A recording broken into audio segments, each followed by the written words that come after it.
apologetic value, but it's just historical value, and then we can talk a little bit about Yeah, so we got 4 postdocs working on a project to collate all of the names from the Levant to compare them with the Old Testament. So Old Testament names have already been gathered, but there's more analysis to do on them. But putting in all of the Ugaritic names, and there's a city Alalach up the coast in Syria where no one had ever entered all of the names, the Middle Bronze and Late Bronze names, so that's 2 different archaeological periods, to see how in one city the names change over time. And so one of our staff, Caleb Howard, did that, reading every cuneiform tablet he could and putting all the name database, and then you start building this, which obviously makes a contribution to knowledge. Then there are some databases where a lot of the work's already been done.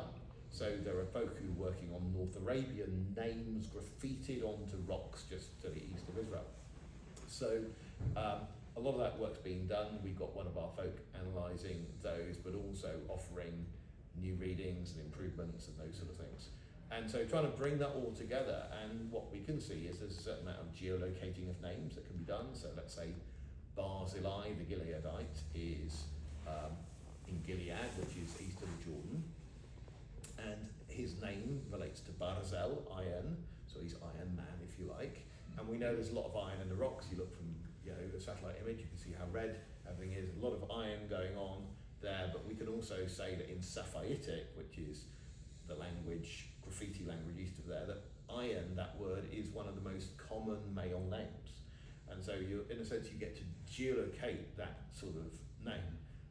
That's an interesting thing, and I think there will also be temporal markers that we can get on names. So that's looking at them from many, many different angles, and just having a really good set of databases that we can query with, at least 20 hypotheses to test about relationships, finding semantic ideas running within families. James Bijon sometimes writes about this on X, that you can often find certain ideas that run within a family. And these names then in these places relating to time periods that correspond to Scripture.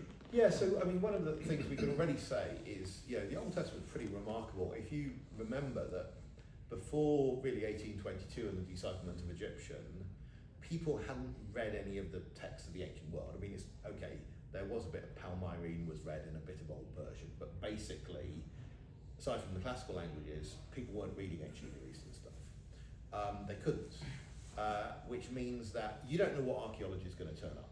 Archaeology then starts, let's say, with Napoleon Bonaparte taking experts with his army, 1799 into Egypt, but you just don't know what's going to turn up. And then you have all of these people from the Old Testament that sort of turn up at the right time period, but also that the people groups turn up. So it turns out that the Amorites are really big in the 2nd millennium BC, right? And hardly anyone's talking about them in the 1st millennium BC.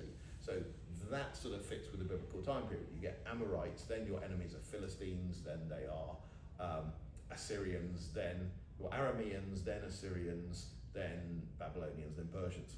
And so all of that basically falls out in time. Now that also affects how names work, because Persian names are really common in Esther, Ezra, and Nehemiah. They're not occurring in the early parts of the Bible. You can also say there are languages that run out. So Hurrian is this weirdo language. It's related to Urartian, but apart from those two, there's nothing really related to them. And those sorts of names are turning up in the early period of the Old Testament, which is what you would expect, because that's when there were just more of those names sloshing around in the 2nd millennium. So you've got that.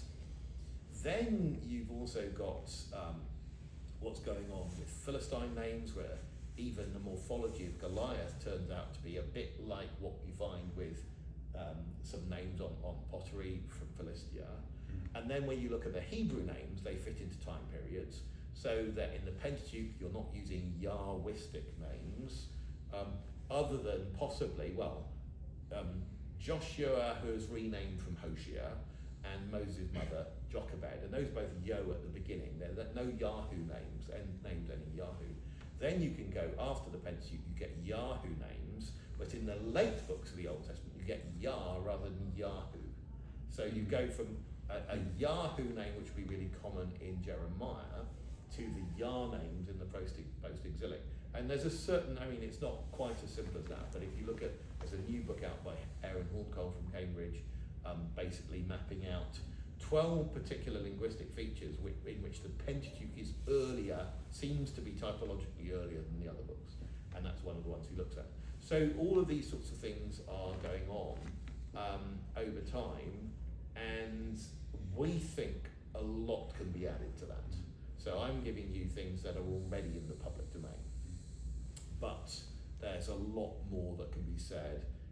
So it's this, the sort of geolocating of names combined with the chronological ordering of names, plus, if I can say, stories, little stories.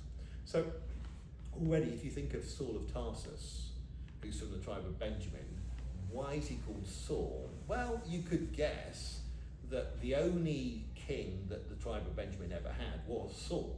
So that could be a reason they're both from the tribe of Benjamin. Now, that's a tiny little story, and it's not that you can prove it, it's just when you tell it, it sort of rings true. That makes sense. There are going to be lots of those, lots of things going on. So Ehud, the left-handed man, is from the tribe of Benjamin, son of Gera. All 4 Geras are in the Bible are from the tribe of Benjamin. So you can say the particular names that go in particular tribes. That sort of thing is going on. And so it's finding lots and lots of those, or that the particular families like to name things after particular things. So Bezalel,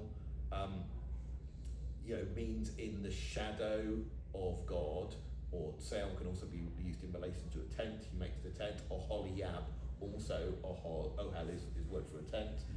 These are son of Ahisamach.